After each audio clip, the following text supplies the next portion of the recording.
joke. Let's see.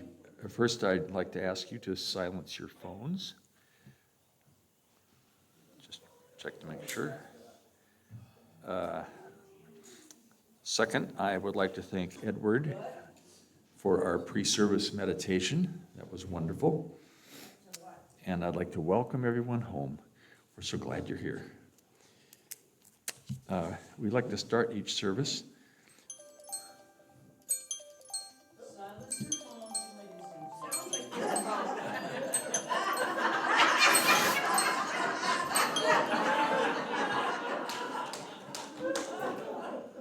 Hello?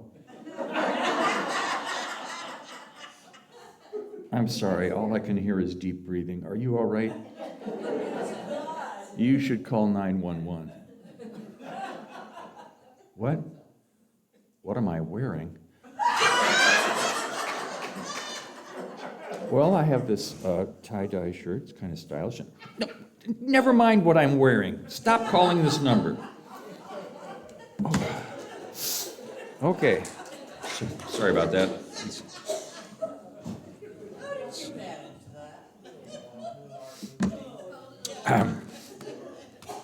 We'd like to start each service with an acknowledgement of the native lands we are on. The Eureka Center for Spiritual Living acknowledges that the land on which we gather is the ancestral territory of the Wiyot peoples. This territory extends to the communities throughout most of Humboldt County, and we honor the Wiyot peoples today. Hope. Now, I'd like to have everybody join in the affirmation. Does anyone have an idea for turning to someone and say, yes, last week Susan said, let's give each other a high five. Something different to break it up? Peace sign. A peace sign. What's there, because we don't do that so much anymore. Okay, turn to somebody, give them 2 peace signs, and say, I honor the path that brought you here this morning. Kind of do sign language there. I bet Donna could come up here and sign this. I honor the path that brought you here this morning. Do sign language, Donna. Oh, come on, she's a master signer. Okay, here we go. We are a welcoming community where the vibration of love lifts us, the wisdom of the ages inspires us, and the science of mind teaching empowers us. I honor the path that brought you here this morning. You too, Kingston. So glad to see you here.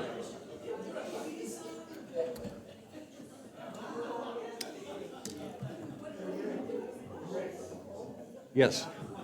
You what? I'm sorry.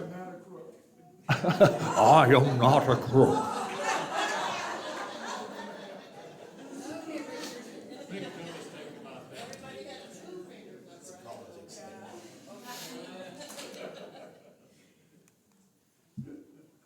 There are the announcements for our weekly schedule, so soak it up. Any questions? Where's the art day? The what? Ricky. You know, the craft Crafternoon, that's coming up. That's not this week. Oh. Okay. There is, however, a new Course in Miracles group. Are you going to say anything about that? Yeah, come on up, Bree. Come on up, Bree. This is in addition to the usual Course in Miracles group, correct? Yes. Yes, these are for people who work during the day and only can attend at night. So we are meeting here in the social room at 5:30 on Thursdays. And we go an hour, maybe an hour and a half, depending on how many discussions we start. I do have one extra book that's been used, but if you have your own book, that would be great. And they do carry them at the bookstores in town. Thank you.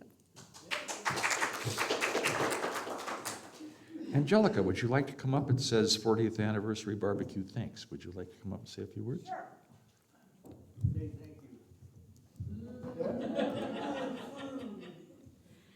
First First, I want to thank all of the people that helped set up and people that cooked and the people that everybody that was there. That was absolutely wonderful. And I noticed looking out here that as usual, after we have an event, attendance is lower on Sunday morning.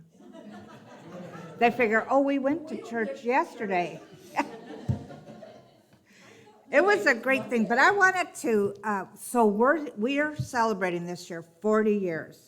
So I know that Rick was the first board president. So he's been here off and on for over 40 years. So who else has been here a long time? Donna? Jackson? How many years have you been here? 38. 38, all right. And how about you, Jackson? Over here, I don't know, 38, 39, 40 maybe. Okay, yay! Very good. Claudia? All right, great. Anybody else in? Anybody mention Bruce?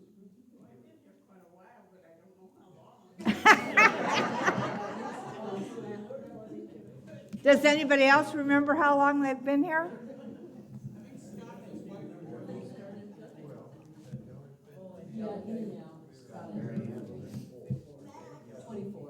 Max, how long have you been here? 40 years, no, 20 years or so. All right, cool. All right, and again, Oh, and Randy. Randy, how long have you been here? 15 years. All right. And Brian? Well, since Donna and I got married, 20 years. Yeah, I figured they had to. Oh, Donna was here already. Okay, good, very good. Did you have any food yesterday? Did I have any food? Yeah, was there any food here? Oh, no, of course not. A little bit. In fact, there's still some in the refrigerator if anybody wants to get it out for after church. So 10 years ago on August 2nd was when I came here. And so I'm really, I was writing to somebody, a minister friend of mine, if you remember Reverend Sidney Lehman. I told her this center has the most people who've been here a long time than any other center I've been in, which I thought that was great. Burl, I don't know. What? How long have you been coming here? Oh, God. Hold on, okay. 93? Wow, 20 years. good, yay! And I think you've been the minister longer than any other minister. By a couple weeks. Angelica has been our minister longer than any other minister. By a couple of weeks.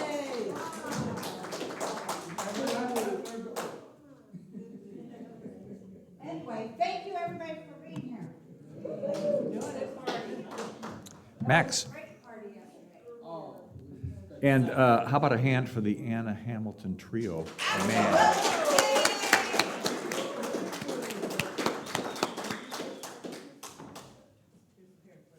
Anna, are you going to sell your CDs and thumb drives here? No? See her. See Anna if you want her latest CD and thumb drive. You want to say something about it? Yes, the other thing, I've got you here. Oh, you may as well come up now and say it. And then Max, you're going to come up after Anna's through. Talk about the highway cleanup. I'll remind you.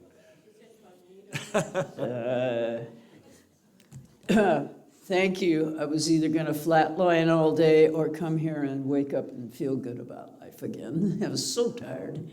The reason I'm up here is we're starting what we're calling the Red Cross Closet. And it's in the ladies' room, and guys can go in there if they need to look at this stuff. It's all stuff that has been donated, and you can sign out and borrow benches for the bath, for slings for your broken arm, foot braces left over from walking on his broken ankle, crutches, a walker. So if you have an injury or you know somebody who needs something like that, we're just going to ask you to sign up and put your phone number and email address if you have it, so we can make sure that it's returned to the closet. And if you have anything left from a previous injury, or you happen to acquire something like that, and you don't know what to do with it, we'll take it and we'll share it with our community.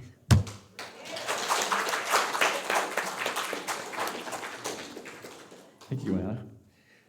Max, would you like to come up and say something about the highway cleanup? Oh, good morning, everybody. Great morning. So many laughs, it's just wonderful. We have the highway cleanup coming up, the Walk of Life. And it's not a country tradition.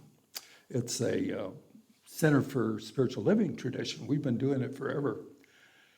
And we'll meet at Hole in the Wall on Saturday, and at 9 o'clock. Was there a comment? In Arcata, yes. Good point. Yeah, good joint.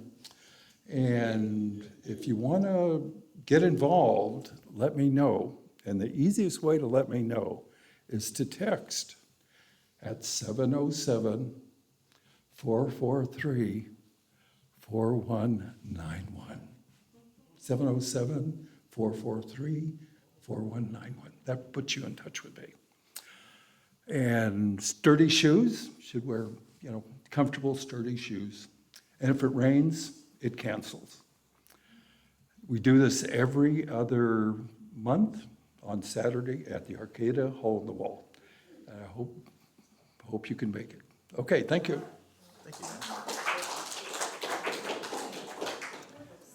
The Eureka Hole in the Wall sold and changed their name, and now they're called the Pile High Deli. I think that's what it's called. They're still great sandwiches.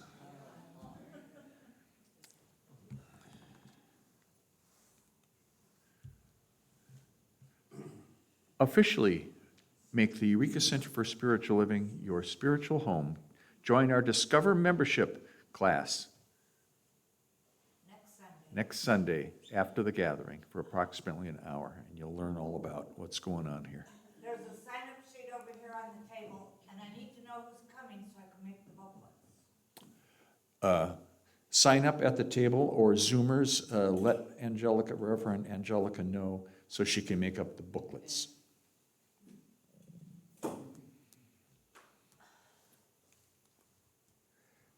Crafternoon is coming up Friday, 9:20. Is there anyone here that heads that, or is it just kind of show up and just show up, bring materials, make your favorite crafts, have fun? I just saw something on of all things, a Kleenex box, and it showed how to make a basketball game out of it. It was like, this is insane. I looked inside for the ball, and there was nothing, and I thought, well, this is not worth anything.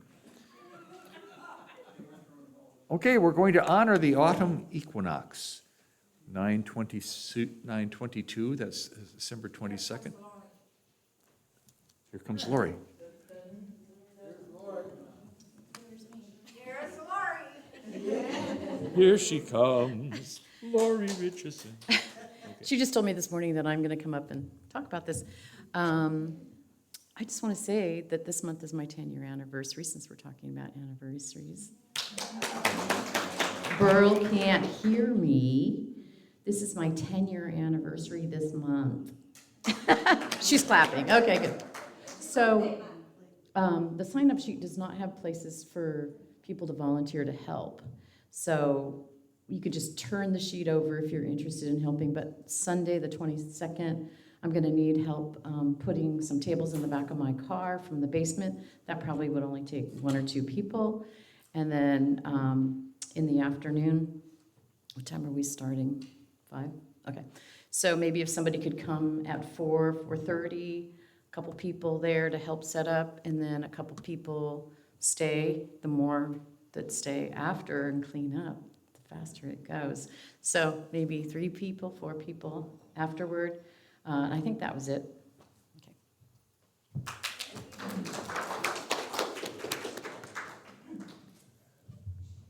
Lori, I'm trying to read what it says up there. Autumn equinox, and then it says. Oh, Angelica, I can't read that. The enchantment. Enchantment of Mason? Who's Mason? Avon. That's Avon? a Wiccan Avon. holiday, but we're calling it the autumn equinox. There will be a little bit of Wiccan stuff there that I'm reading. Now, the equinox, is that when the days and nights are the same length? Okay, well, that'll be cool. It's a Wiccan thing. It's about celebrating the harvest.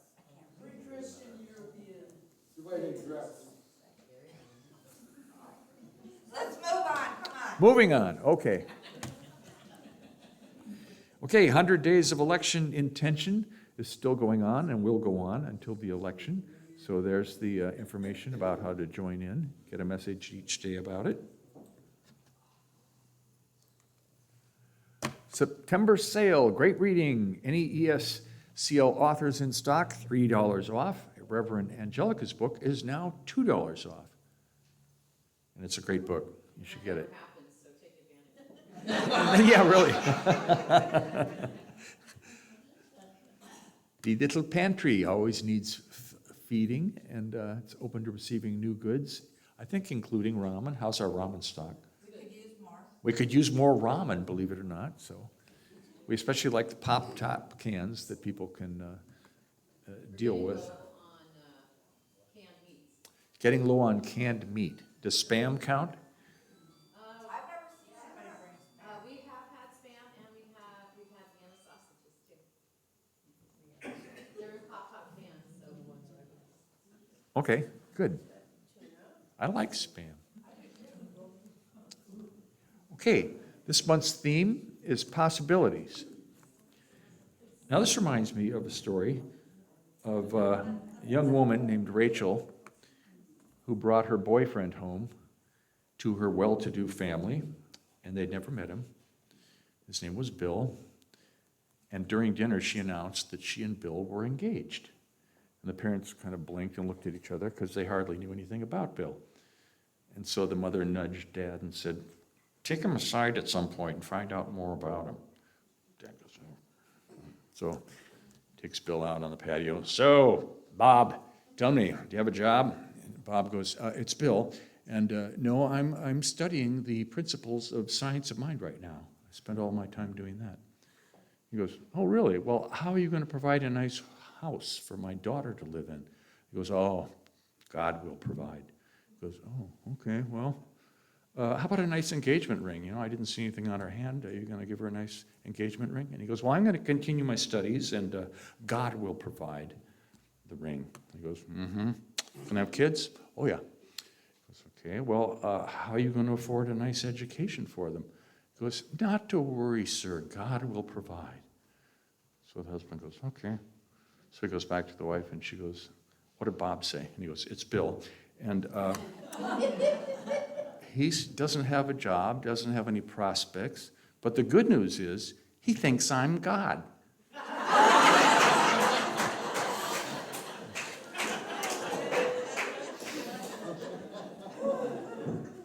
And now here to remind us that we are all God. I'm looking for, there's Susan, is one of our fine practitioners, Susan Hesse, accompanied by our maestro, Jackson Eldridge. Come on up, Susan.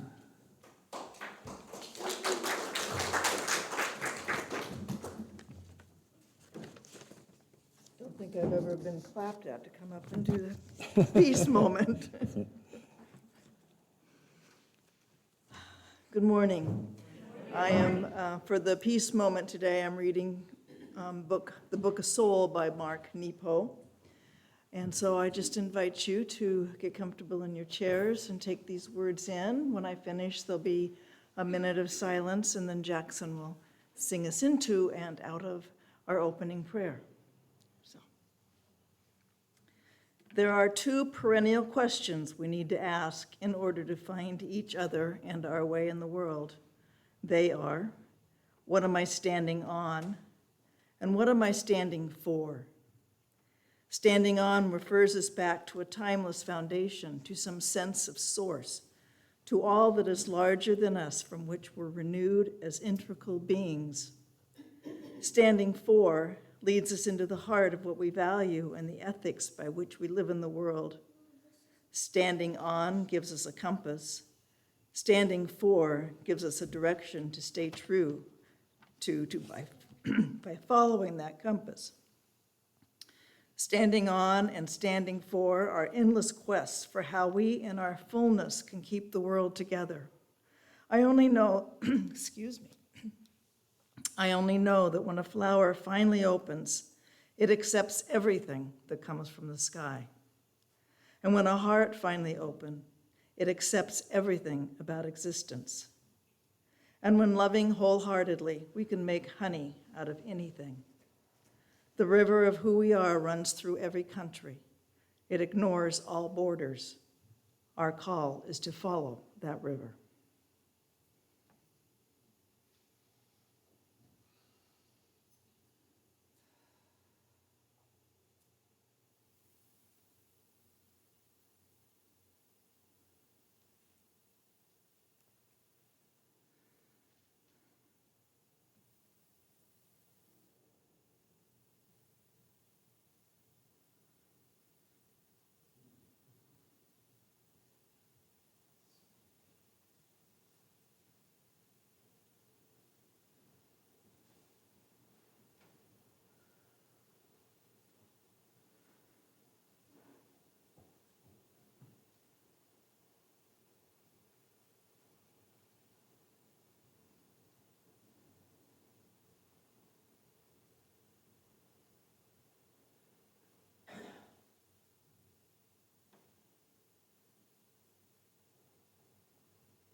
Surely the presence of love is in this place.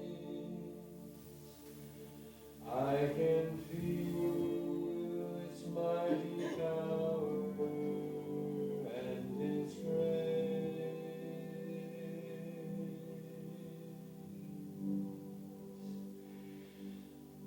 There's a holy hush around us. I see glory on each face. Surely the presence of God is in this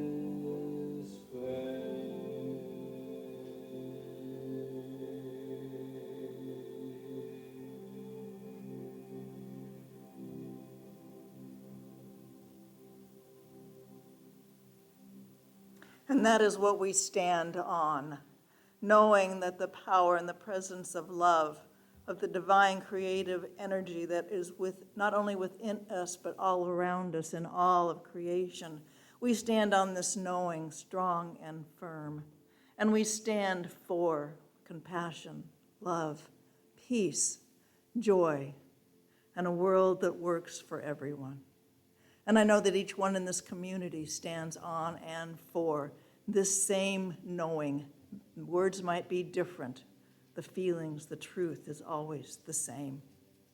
And so I honor us today. I bless us all, knowing that we stand on the truth. We stand for the truth. And so I simply let today's service unfold in its right and perfect way, knowing that there is no other way for it to unfold. And so it is.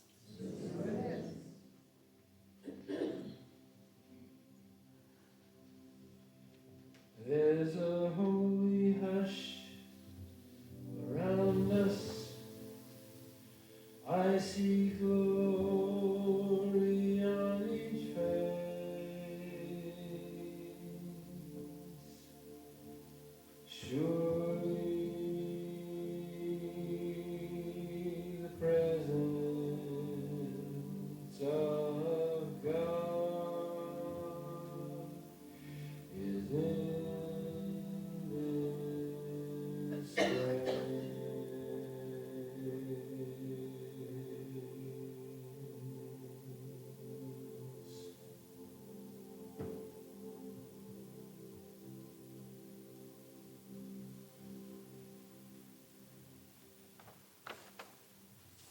And before I leave you, I have a quote. It's an anonymous graffiti found in a bathroom in Georgia that it got my little brain cells working this week. So, those who don't hear the music think the dancer's mad.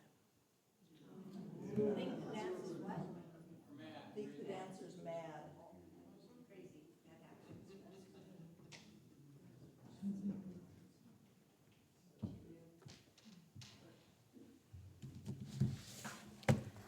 Well, good morning, everyone.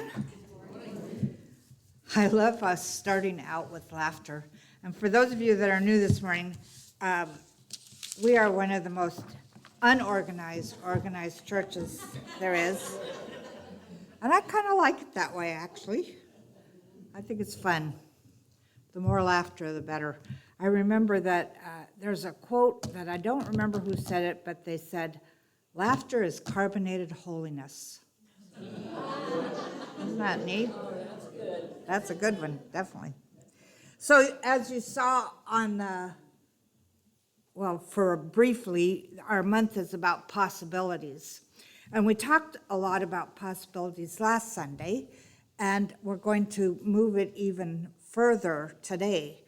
And one of the things that I talked a lot about last Sunday was that we have to believe, right? It's done unto you as you believe, etc. And yet, what I was thinking about this week was that not only do you have to believe, but you have to take that believing into experiencing. You can't just believe something. You really need to, believing is our starting place, but then we take that belief into experience. So my idea that came to me about this is one of the places I haven't visited in our world yet is Australia, and I have been wanting to go there since I was in my early 20s. And so I had been spending some time this week thinking, well, I wonder when I'll go to, what will I visit and et cetera, what will I do there? Because I've been trying to do these as spiritual trips for people, right? So I believe that there is a continent called Australia, but it doesn't get me there, right? It doesn't get me there. I still have a long journey to embark upon to really get to know Australia. And so things that we're wanting to manifest in our lives, believing that we could have it doesn't get us there. We still have to do the work necessary to get there. So the next part of our journey basically is to experience the causative factors which bring form into our reality. And one of the things I thought about that was, have you ever tried to bribe spirit? Okay, God, I'll be really good if, right? Have you ever tried to do that? Did it work? No, definitely not. And one of the reasons it doesn't work is, as Dr. Holmes talks about, is that spirit, or this divine energy, is what I like to call it, it's impersonal. Its only word is yes. And so if I'm feeling or believing negative things about myself or my world, this divine energy says yes, and it gives us some more to experience. Or if I'm thinking positive things about myself and our world, it says yes and gives us more to experience. It's positive. In other words, we have to get to a place where we realize that the only person who's blocking us from our good is us. It's not God saying, nope, you've been bad, you can't have it. It's us. So our practitioners always read a book during the year. We've been reading The Biology of Belief by Dr. Bruce Lipton. And I wanted to share with you something that we read that we talked about at our meeting last Friday. And he's talking about the conscious mind and the subjective mind. I'm going to call it subjective because that's what Ernest Holmes calls it. He calls it subconscious. He says, subconscious mind is our autopilot. The conscious mind is our manual control. For example, if a ball comes near your eye, the slower conscious mind might not have time to be aware of the threatening projectile. Yet the subconscious mind, which processes some 20 million environmental stimuli per second versus 40 environmental stimuli interpreted by the conscious mind in the same second, will cause the eye to blink, etc. But just think about those numbers for a minute. Our subjective mind thinks over 20 million it has 20 million environmental stimuli per second. That's why sometimes when something happens like an automobile crash or something and they need witnesses, some people can be hypnotized and have a much clearer vision of what happened during that experience than somebody who was just standing there watching. So this, to me, when I read that, I thought, oh my God, I've really got to pay attention to what's in my subjective mind. I mean, all of us do. Then he goes on to say, in addition to facilitating subconscious habitual programs, the conscious mind also has the power to be spontaneously creative in its responses to environmental stimuli. In its self-reflective capacity, the conscious mind can observe behaviors as they're being carried out. As a pre-programmed behavior is unfolding, the observing conscious mind can step in, stop the behavior, and create a new response.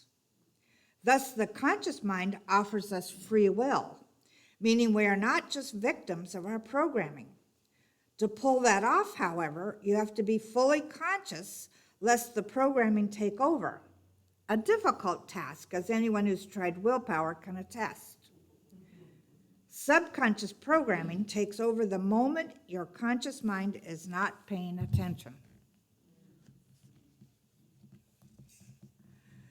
I think that's, somebody made me remember a story I had heard at a Selimar or a minister's conference or something where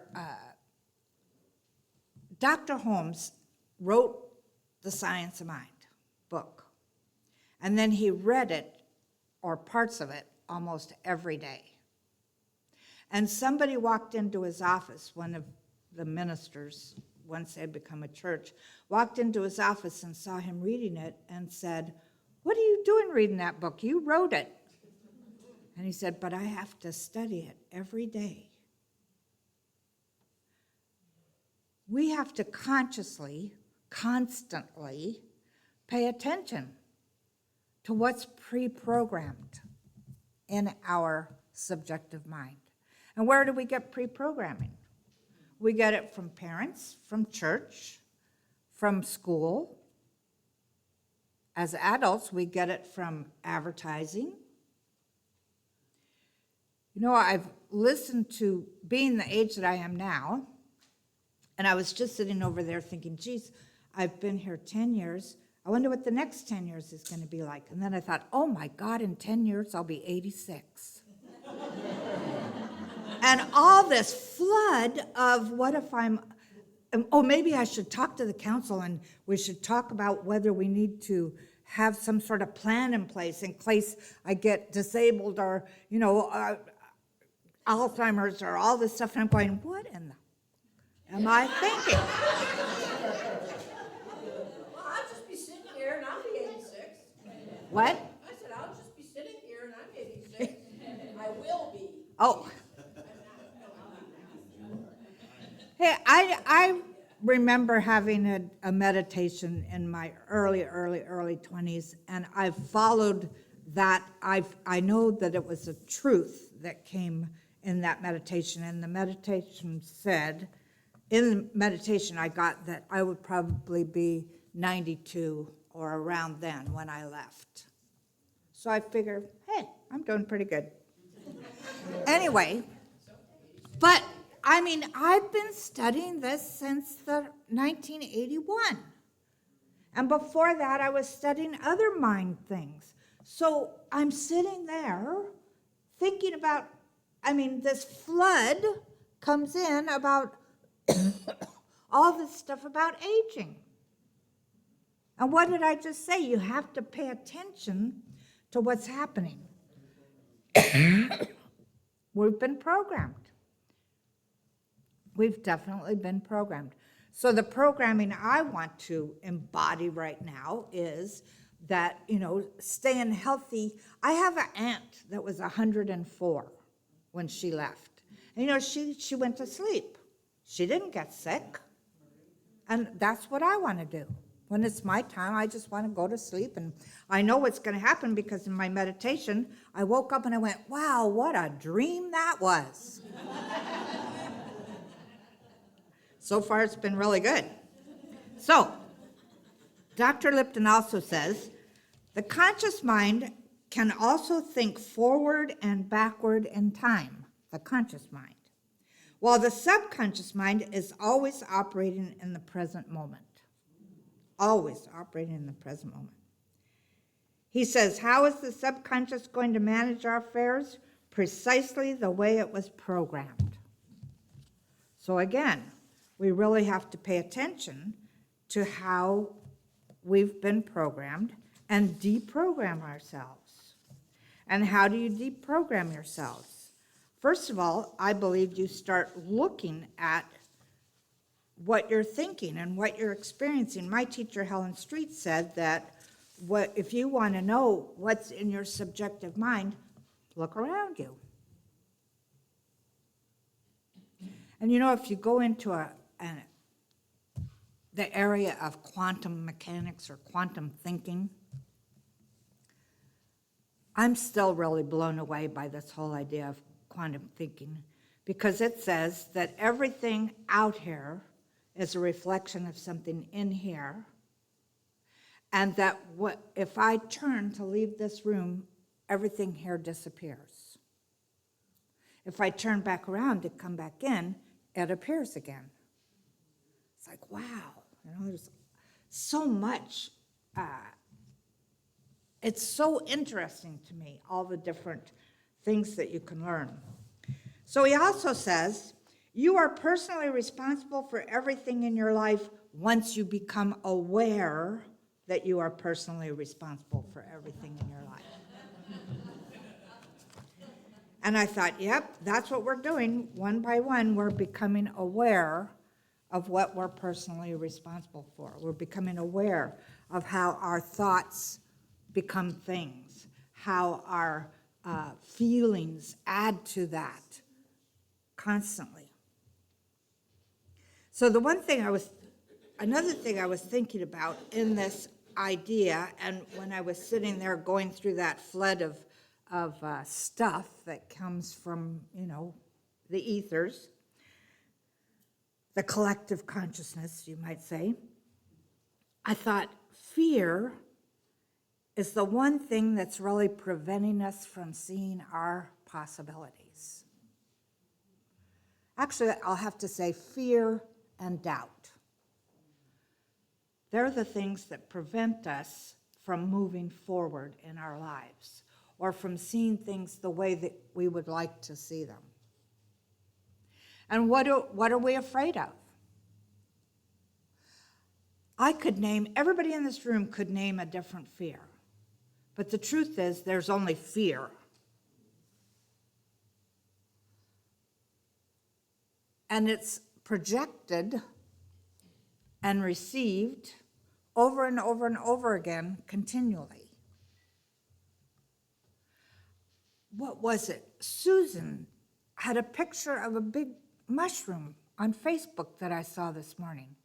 And my first thought in seeing that mushroom was, is it edible? And what's behind, is it edible? Is it poisonous? If I took a bite, would I survive? See how innocuous fear is? It just creeps into everything. And that's why we have to not just blindly walk through our lives and down our spiritual path thinking, all we have to do is just think it and things will happen, because we have to pay attention to that pre-programming and reprogram it. It's almost like, if anybody remember records? Somebody was telling me that they had some cassette tapes. I'm thinking, where would I put that? I mean, my car, when I bought my car a few years ago, I looked at it and I thought, how do I play my music?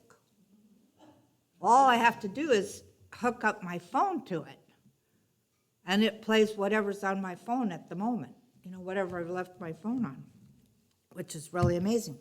But records, they make a record that makes noise by how deep the grooves are.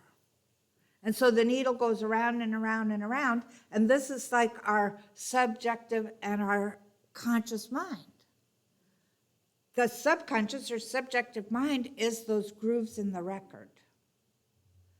And our conscious mind is the needle. So what do we want to play? What do we want? So how do you do this then? For me, you have to really question your limiting beliefs. You have to notice when you're in fear instead of in possibility thinking, and you challenge those thoughts. Just like I did sitting over there. Whoa, wait a minute, why am I thinking this way? That's not my truth at all. The other thing I was thinking of is that we have to embrace curiosity. I think that's one of my, I love that attribute that I have. I'm curious. Sometimes it makes me ask questions of people and they go, what? Wondering why I'm getting so personal or whatever. But, my mother used to tell me as a kid to count to 10 before I say things. Well, I never did learn that lesson because I'm curious. And so even our challenges, we want to approach our challenges with curiosity. Why am I having this challenge? What's my underlying belief that brought me into this challenge? What can I do to rise above that belief system and move out of that challenge? So my third one is to visualize the possibilities. I so believe in creative visualization, and I think that's the part of me that's still a kid.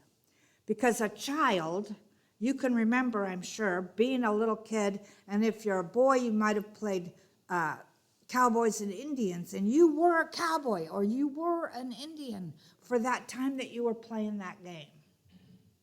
My mother liked to dress up really fancy, and she would give my sister and I her clothing that she no longer wanted to wear. I think she wore things once or twice. And so we would get these beautiful dresses. We had this big chest that was our dress-up clothes. And so we used to play modeling shows, and dress up in these things and see how we could put things together. And for a few minutes, I was a model. So tall and thin and beautiful and dressed gorgeously. And I was there. As a child, you use your imagination way more than you do as an adult. So let's bring that part back in. Let's use our imagination. I want to go to Australia, so I'm using my imagination. How can I get there? Do I want to go on a world cruise? One of those, I've gotten a lot of email lately, email from the Rhodes Scholar cruises, where you get educated as well as have fun on a ship and stop at different ports and things. I mean, so what do I want? You have to really visualize it as if you already have it. Somebody say, oh, that's like building castles in the air. Well, guess what? It's fun. Make it fun. And allow yourself to realize what you get. Do you know, one thing I've realized over my years in this teaching is that no matter what I visualize, the universe usually gives it better. It usually comes out better than I thought or that I visualized. And I think, oh, thank you, God. My fourth one is to practice gratitude, really practice gratitude, which means then that when you find yourself in fear and you've asked yourself the questions about why, what in my programming brought this to me, and you visualized what you want, shift your focus to what you're grateful for. I personally think that we should be thinking about gratitude 24/7. Because in this world, there is so much to be grateful for. There is beauty, there is harmony, there's all kinds of things to investigate and learn. There's friendships to explore. There's so much in this world to be grateful for that gratitude should be one of our main processes as we're moving through our days. Dr. Holmes says, the infinite mind knows no limitations and freely gives of its bounty to all believe in its goodness. Well, it freely gives whatever, whether you consider it good or not, but let's consider it good. Let's accept this idea that the universe is constantly giving to us. And I want to remind you of this again. You are personally responsible for everything in your life once you become aware that you are personally responsible for everything in your life. I found a quote that I'm going to end with by Democritus of Abderna from 430 BC. Nothing exists except atoms and space. Everything else is opinion. Think about that for a moment. Let's take this into treatment. How grateful I am to recognize the wholeness and the holiness of life itself. How grateful I am to be able to move into my future, step by step, breath by breath, knowing that inspiration and empowerment are right here, right now. And so I allow myself to recognize that sitting here right this moment, there are untold numbers of possibilities for my life's path. So I pay attention. I pay attention to whatever might be pre-programmed, and I erase that program and step into something new. I step into the newness of remembering there is only one life, that life is God's life, and that life is the life I am living right now.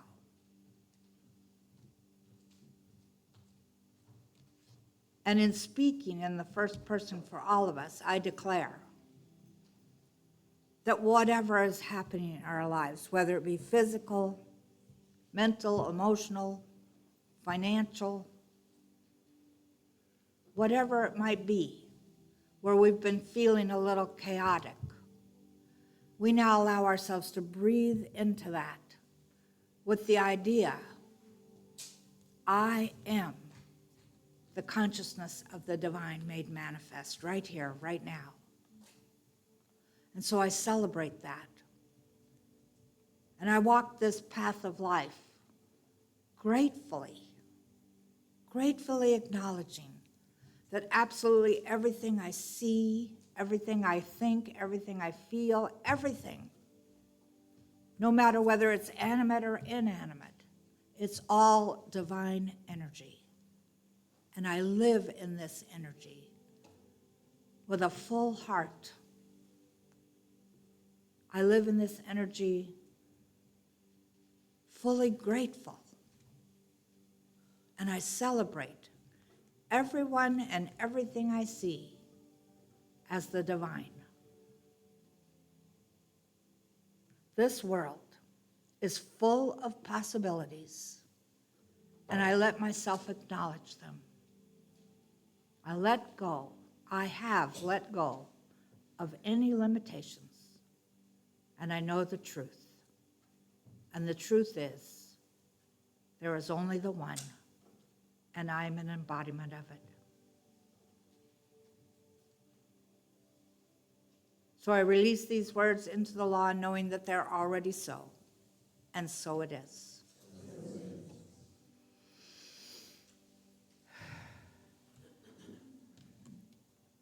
And let's say our affirmation together. Because I know the one mind is in and as and through me right now, I know I have access to the all good of God. I claim this truth and lean into the absolute possibilities. And so it is. And Donna is giving us a gift of music this morning, so let's welcome her.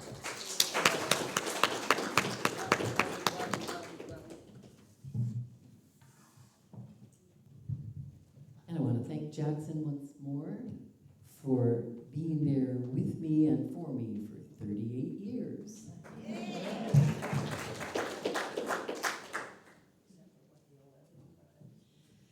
This is a David Pomerantz song.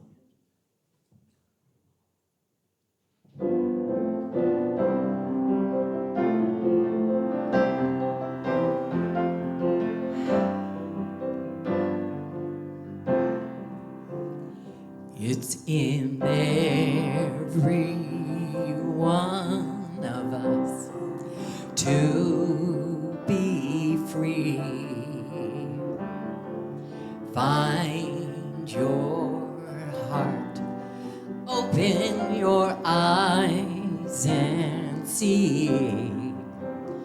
We can all have everything without ever knowing how.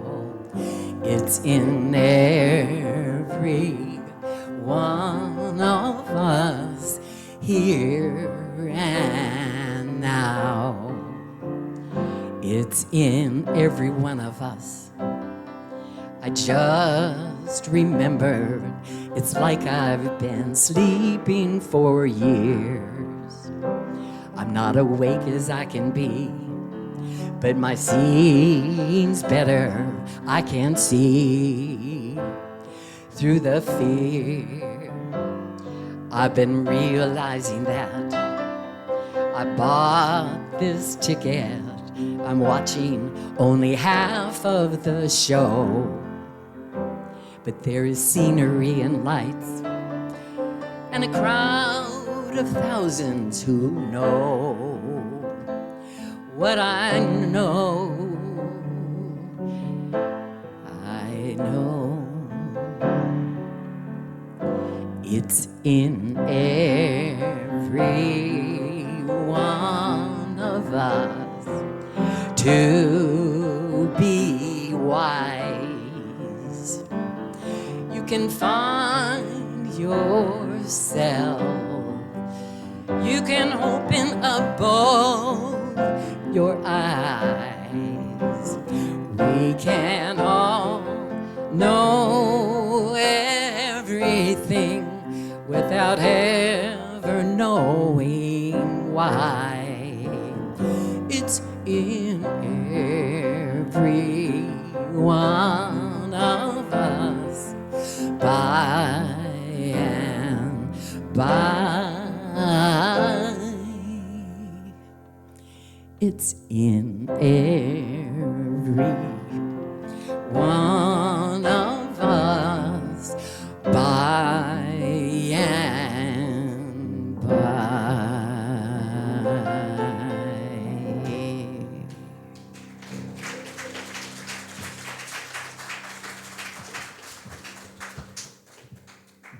Thank you, Donna. I know that I miss singing as a congregation.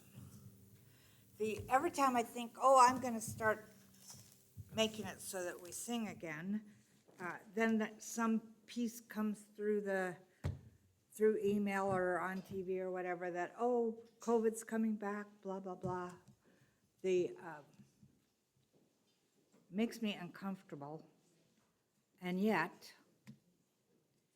what do you guys think? What do you all think? Not guys. All is well. Yes, we should stop being afraid. I should listen to my own words. What? Yeah. Well, my question actually was, do you want to start doing congregational singing again?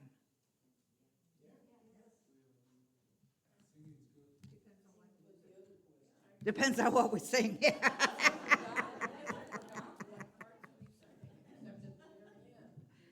We used to sing in the beginning, before the offering. We used to sing a lot. We used to sing a lot. Okay, now it's the time for our, as I called it last week, our spiritual investments. So let's read our affirmation together.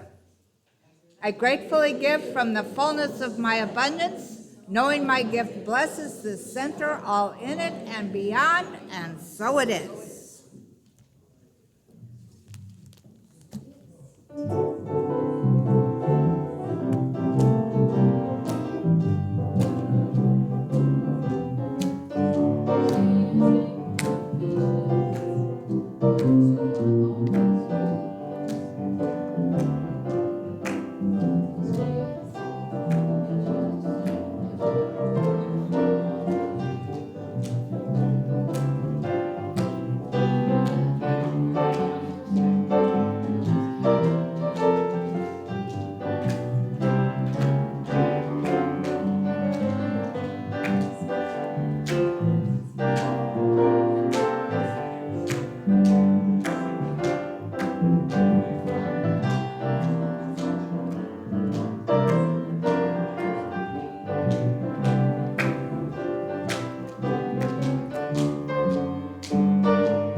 So gratefully we acknowledge these gifts. We know that we have invested in our own spiritual growth. We've invested in this building, in this community, and how grateful we are to be able to do it. And we do it knowing that our blessings come back to us, pressed down and running over. And so it is. And so it is. All right, who would like to read our community statement of inclusion?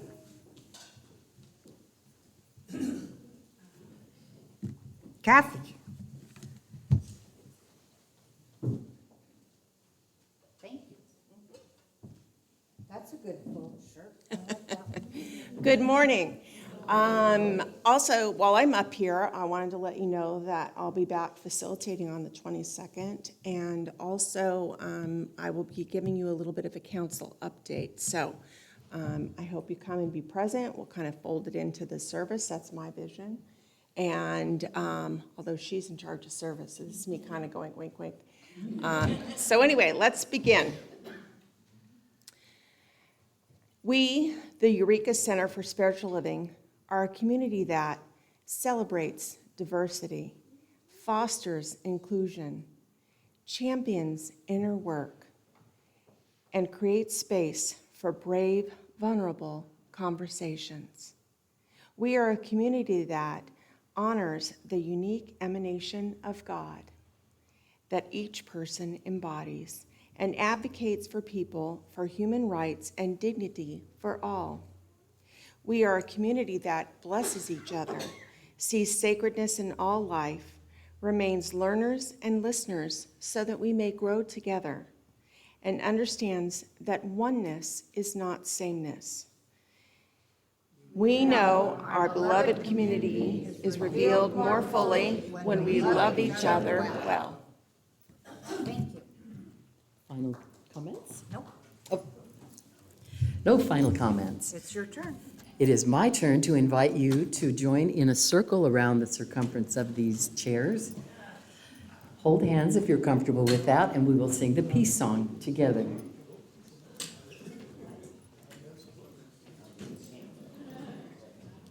Well done. Well, almost done.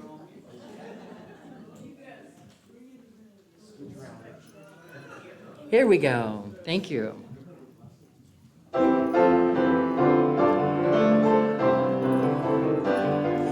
Yes, there is peace on earth, and yes, it begins with me.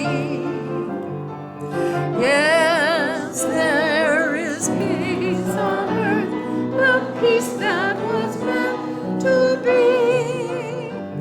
With God as our power, loved ones all are we.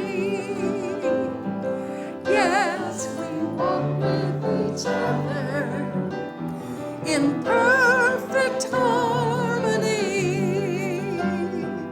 Yes, peace begins with me. Yes, this is the moment now. With every breath I take, yes, this is my joyous vow. To take each moment and live each moment in peace eternally. Yes, there is peace on earth, and yes, it begins with me.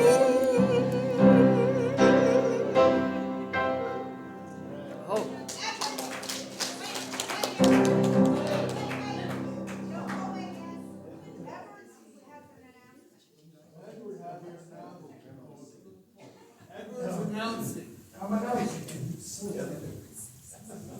Okay, for the guys, and well, we have mostly women here today, but our men's support group starts next week. It's on Saturday from 3 to 4. As children, we learn to play and have fun and show our emotions and express ourselves. But we are taught by other men as we grow that men cannot cry, men have to be strong, men are supporters, men are this, that, and the other. And the inner boy inside of us is crying out, help, you know. So there are a lot of things that we end up internalizing, and this is a place for us to go where we can work through it together. It's very confidential. You can't even tell your wives about what goes on in the group. What happens in the men's support group stays in the men's support group. And so it's from 3 until 4 Saturday. And at that point, we can make a vote as to if we want to continue that time frame or whatever. But, okay, it'll be there in the newsletter tomorrow. All right.